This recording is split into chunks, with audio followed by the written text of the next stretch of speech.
चाहता है कि मुझे उतार दिया जाए पाकिस्तान में और मैं उसको कच्चा चबा जाऊँ। इस तरह का माहौल हमारे देश के अंदर बन चुका है टोटल हर प्रदेश में। कितना उम्र हो गया होगा? हमारा उम्र 70-72 हो रहा है। एकदम उबाल है हाँ कि हमको पाकिस्तान में उतार दिया जाए, हम कच्चे चबा जाए उनको। इस तरह का हमारा माहौल पूरे देश में बन चुका है। कुछ ही दिनों में यानी 1-2 महीने के बाद पाकिस्तान की इतनी माने नुकसान होगा कि आदमी पानी के लिए छछनेगा, उनको पानी नहीं मिलेगा। आज हमारी मौजूदगी है जनपद गाजीपुर के एक ऐसे गांव में जो एशिया का सबसे बड़ा गांव कहा जाता है, गहमर गांव। यहाँ लगभग 15,000 से भी ज़्यादा सैनिक आज भी उन देश की सीमाओं की सरहदों पर अपने प्राणों की परवाह न करते हुए भी आज भी खड़े हुए हैं, डटे हैं। और लगभग उतने ही सैनिक रिटायर भी हो चुके हैं जो इस गांव में अभी रहते हैं। हमारे साथ कुछ लोग हैं जो ये रिटायर्ड हो चुके हैं, फौजी हैं। हम इनसे जानने का प्रयास करेंगे क्योंकि ये लोग भी वहाँ सेवा दे चुके हैं और वहाँ के इलाकों से वाकिफ़ हैं कि वो कैसा इलाका है, किस तरह का इलाका रह चुका है। और वैसे इलाके में जो पहलगाम का वो जगह था जहाँ पर वो हमला हुआ, उसे मिनी स्विट्जरलैंड भी कहा जाता है। लोग कहते हैं कि वहाँ पर अब लोग ज़्यादा जाने लगे हैं, घूमने लगे हैं, क्योंकि स्विट्जरलैंड का जो मज़ा है वो अपने देश में लेने के लिए। लेकिन कहीं ना कहीं ये हमला जो है मनोबल को तोड़ा है भारत के लोगों का। सर थोड़ा सा परिचय हो जाए आपका। सर मेरा नाम भूतपूर्व सैनिक कुणाल सिंह है, मैं गहमर का रहने वाला हूँ। अच्छा जी सर। तो आप कब भर्ती हुए थे और कब जो है जम्मू एंड कश्मीर में आपकी तैनाती थी? मैं सर 2004 में भर्ती हुआ था और 2005 से लेकर 2013 तक लगभग 8 साल मैं भारतीय सेना में सर्विस दिया, वो भी जे&के सेक्टर के अंदर। अच्छा हाँ सर। तो जिस प्रकार से आप देख रहे होंगे हमला हुआ वहाँ पे टूरिस्टों पर, 26 लोगों की हत्या कर दी गई, वो इलाका किस प्रकार का है? जब से आर्टिकल 370 रिवोक हुआ है और वहाँ पे चुनाव संपन्न हुए, तब से वो इलाका बहुत अच्छा था, बहुत ज़्यादा शांत था और मिलिटेंटों के रीच से बहुत ज़्यादा दूर था। लेकिन अब इसको सरकारी तंत्र का फेल्योर कहिए या नकारापन कहिए, क्या कहिए कि उतने दूर से आतंकी आकर उस सेफ जोन में अटैक कर रहे हैं जहाँ पे अभी तक कोई भी आतंकवादी घटना नहीं हुई थी। तो ये सरकारी तंत्र के साथ साथ वहाँ के लोकल जो सर्विलेंस ग्रुप हैं उनका फेल्योर है कि इस तरह का आतंकी हमला हमारे आम देश के आम नागरिकों पे हुआ है। कहीं न कहीं ये भी अब लोगों के जहन में है कि आखिरकार अब तक तो सेना के जवान आतंकियों के निशाने पर थे, सरकारी भवन निशाने पर थे, लेकिन अब जो है आम पब्लिक भी निशाने पर आ गई है। हमारे देश में 26/11 जैसी जघन्य आतंकवादी घटना मुंबई के अंदर हुई, उसके बाद पुलवामा हुआ, अब ये वाली घटना हुई है। तो कहीं ना कहीं इससे तो बहुत मन दुखित होता है कि अब तक की जो घटनाएं होती थी वो डायरेक्ट अटैक वाली घटनाएं थी, जो भी सामने दिखता तो उनको मार देते थे। पर इस बार टारगेट किलिंग हुआ है और ख़ास करके धर्म पूछ के। तो इसके पीछे दुश्मन देश का क्या राजनीतिक मंशा है या देश को डिस्टर्ब करने का मंशा है, देश को दोबारा गृह युद्ध में झोंकने का मौका है। दो बड़े धर्म के बीच जो सबसे बड़ी आबादी है, एक आबादी 80% हिंदुओं की है, लगभग 20 से 24% मुसलमानों की है, इनके बीच में एक बड़ा मतभेद और खाई पैदा करने का दुस्साहस प्रयास है ताकि हम आपस में लड़ें और कहीं ना कहीं हमारा देश जो बहुत अच्छा काम कर रहा है हर सेक्टर में, वहाँ से हम पीछे आ जाएं।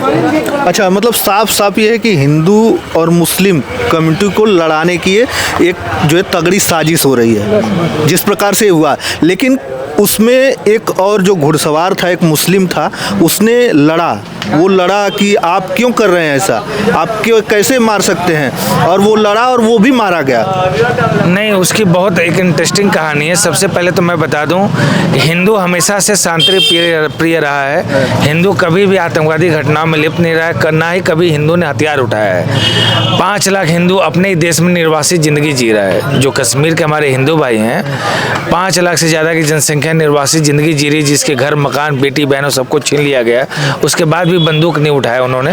तो हिंदू जैसा शांतिप्रिय धर्म है नहीं। इस्लाम और इस्लाम से समर्थित जो आतंकवादी ग्रुप है उनको सोचने की ज़रूरत है कि आप पूरे विश्व में प्रश्न चिन्ह में चले जा रहे हैं, लोग आपको दूसरी नज़रों से देख रहे हैं। तो ये इस्लाम के बड़े उलेमाओं, आम जनमानस और सभी लोगों की जिम्मेदारी बनती है कि वो अपने ऊपर से इस तरह के जो स्टैम्प्स है उसको हटाने का काम करें। जो बड़े घटना होते हैं उसमें खुल के आके बात रखें। बांग्लादेश में समस्या होती है तो हिंदुस्तान का मुसलमान रोड पे आ जाता है, गाजा में समस्या होती है तो हिंदुस्तान का मुसलमान रोड पे आ जाता है, फ़लस्तीन इश्यू को लेके इस मुसलमान रोड पे आ जाता है, ब्रदरहुड को लेके मुसलमान रोड पे आ जाता है। पर देश में जब कोई समस्या होती है तो मुसलमान एकदम चुप और शांति अपना लेता है। तो ये दोहरा रवैया कहीं ना कहीं उनके बारे में प्रश्न चिन्ह खड़ा करता है। मैं ये नहीं कहता कि सारे मुसलमान गलत हैं, पर जो मुसलमान गलत है उनको मुसलमान समुदाय से ही दुत्कार मिलनी चाहिए, तब जाके ये सुविधा, ये संपन्नता बढ़ेगी। अन्यथा यह एक बड़ा प्रश्न चिन्ह खड़ा करेगा एक बड़े धर्म पे।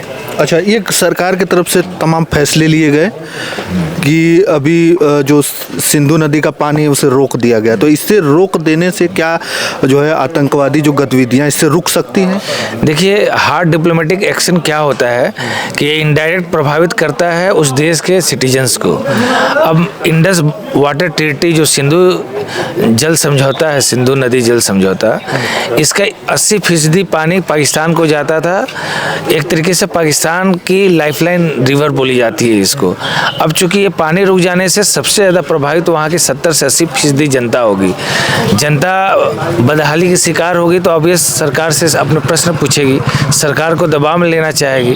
तो इस तरह के एक्शन सरकार ने लेके बहुत अच्छा निर्णय लिया है। अब तक का इंडियन और पाकिस्तान डेवलपमेंट में इतिहास का सबसे बड़ा डिप्लोमेटिक एक्शन है। अन्यथा युद्ध हुए, लड़ाइयाँ हुई, सर्जिकल स्ट्राइक हुए, वो तो एक बड़ी घटना है, लेकिन डिप्लोमेटिक स्तर पर इस तरह का निर्णय लेना सरकार को बड़ा जिम्मेदार बनाता है। और सरकार का यह निर्णय मुझे सरकार के प्रति और गंभीरता दिखाता है कि सरकार ने बड़ा ही सीरियस एक्शन लिया है और सरकार इस बार गंभीर है इस मुद्दे से, बहुत गंभीर तरीके से लड़ने के लिए। अच्छा, कब तक, मतलब ये भी सवाल है आम जनमानस में कि कब तक हम लोग अपने ही देश में सुरक्षित नहीं महसूस कर पाएंगे? कैसे बार बार जो आतंकी हमलों को झेल रहे हैं, मारे जा रहे हैं, आखिर ये कब तक होगा, ये कब तक चलेगा? देखिए, मैं किसी सरकार का पक्ष तो नहीं लूँगा, पर जो सरकार अच्छा करेगी उसके बारे में बोलना एक आम नागरिक की जिम्मेदारी है। जब कांग्रेस की सरकार थी 2014 से पहले, तो देश का ऐसा कोई राज्य नहीं था और देश के ऐसे कोई प्रमुख जगह नहीं थे, मंदिर नहीं था, पर्यटन स्थल नहीं था जो जहाँ आए दिन बम धमाके होते थे और आम जनमानस की मृत्यु होती थी और लोग हताहत होते हैं। लेकिन 2014 के बाद हमारे डिफेंस सिनेरियो में एक ज़बरदस्त चेंज आया। जितने भी हमले और जितने भी बड़ी बड़ी आतंकवादी घटनाएं हैं, ये सारी जम्मू और कश्मीर तक सीमित रह गई।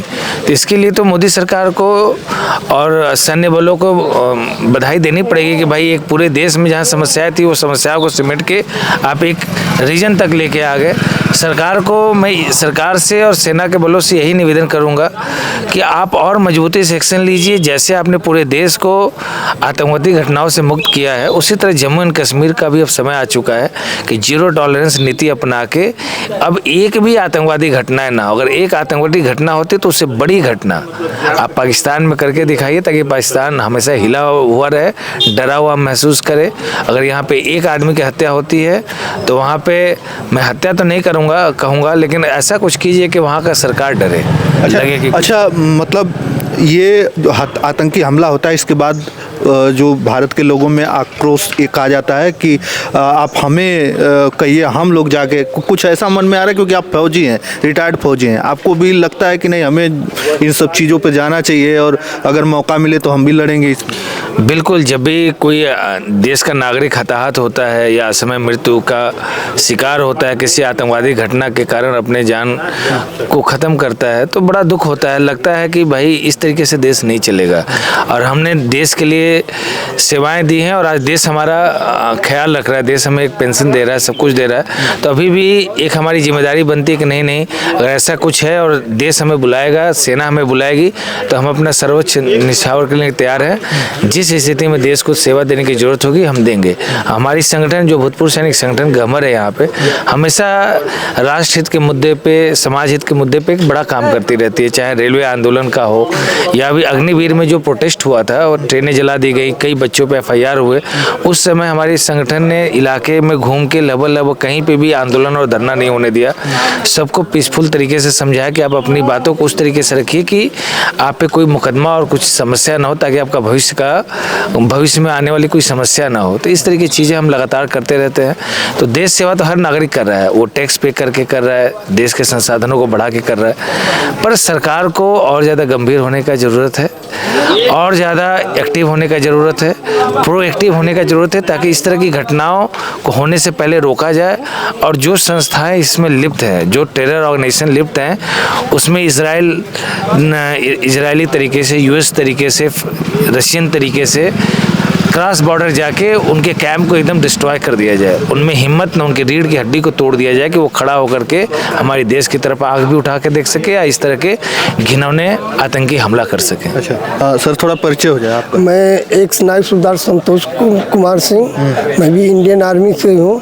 मैं तकरीबन 24 साल 10 साल सर्विस के दौरान जम्मू एंड कश्मीर में मैं 12 साल ड्यूटी किया हूँ। जिस दौरान कोई ऐसा क्षेत्र नहीं है जम्मू कश्मीर का कि जहाँ मैं न गया हूँ। अच्छा, जहाँ पे वो आतंकी हमला हुआ वहाँ भी गए हैं? हाँ, गए हैं वहाँ पे। अच्छा। वहाँ पे गर्मियों के अंदर टूरिस्ट बाहर देशों से, इंडिया के सब लोग वहाँ पे जाते थे। बहुत बढ़िया वहाँ पे अब बहुत काफ़ी साधन हो गया, और वहाँ आतंकियों का कोई वो नहीं था कि यहाँ पे ऐसा घिनौना हरकत पाकिस्तान करेगा। बहुत सिंपल जगह है, गर्मी में बहुत ठंडा जगह है। उसी से वहाँ के जो निवासी हैं, जो टूरिस्ट से ही उनके घर का खर्चा चलता है, जो कि 6 महीने 7 महीने में वो इतना कमा लेते हैं कि उनका परिवार पूरे साल उसी के बल पे रहता है। 300 से ज़्यादा दुकानें बताई जा रही है कि वहाँ पे है, सारी दुकानें बंद है, सब कुछ आवागमन वहाँ पर ठप है। हाँ, बिल्कुल अब बंद हो गया है।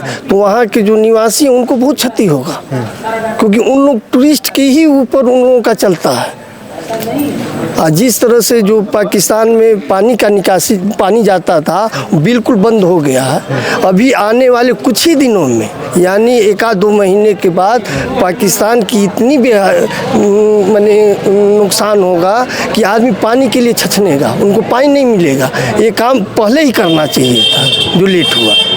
और वो जितने भी पाकिस्तान से उग्रवादी आते हैं, वो टूरिस्ट पर जो बाहर देश से आते हैं, UNO के, उन लोगों के पास हमला नहीं करते थे, वो सिर्फ इंडियन आर्मी के ऊपर हमला करते थे। लेकिन ये अलग हुआ है कि आज जो है नॉर्मल जो लोगों के जो टूरिस्ट थे उन पर हमला हुआ। हाँ, टूरिस्ट पे जो हमला किए, ये पहला मैंने 1-8 बार कोई सिविलियन मरा हो तो नहीं पता, लेकिन वो इंडियन आर्मी पे ही अटैक करते थे। तो उसके बदले में इंडियन आर्मी भी अपना एक्शन कर लेता था, 1 मार तो हो सके 3 मार देता था। लेकिन ये तो टूरिस्ट थे, इनको कुछ पता नहीं, ना इलाके के बारे में पता है। वहाँ पे जैसे वैष्णो देवी जाते हैं, बीच बीच में हर जगह आर्मी लगी हुई है, सुरक्षित ले जाना, सुरक्षित पहुँचाना।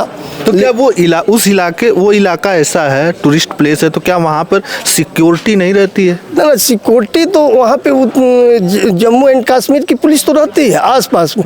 कुछ सेना है जो कि वहाँ से 6-7-8 किलोमीटर दूर पे पोस्ट है, सेना है वहाँ पे, लेकिन उस जगह पे नहीं, कुछ दूर पे।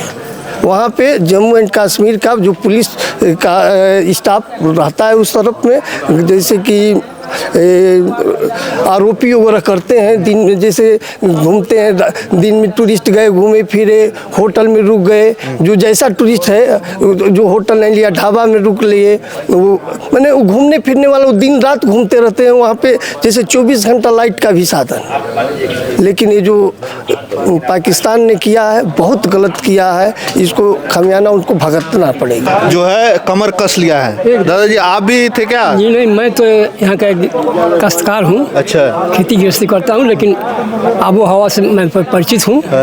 देश की स्थिति क्या है, क्या होना चाहिए, हमारी सरकार सक्षम है, उसको जवाब देगी, निश्चित रूप से देगी और माकूल जवाब देगी।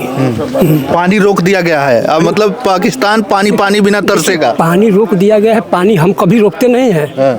हमारा देश पानी रोकता नहीं है। कई बार युद्ध हुआ, कई बार लड़ाइयाँ हुई, लेकिन पानी की समस्या ज्यों की त्यों रही, पानी जाता रहा। लेकिन आज जो ऐसे लोगों का उसने मर्डर किया है, जो बिल्कुल शांत प्रकृति के घूमने फिरने वाले ऐसे लोग थे, आप पूछ करके कि तुम हिंदू हो या मुसलमान, हिंदू हो या मुसलमान, यहाँ तक कि पैंट भी उतरवा करके खतबा देखा गया। इस पर इतना जलन हुआ है देश की हर पब्लिक को कि वो यही चाहता है कि मुझे उतार दिया जाए पाकिस्तान में और मैं उसको कच्चा चबा जाऊँ।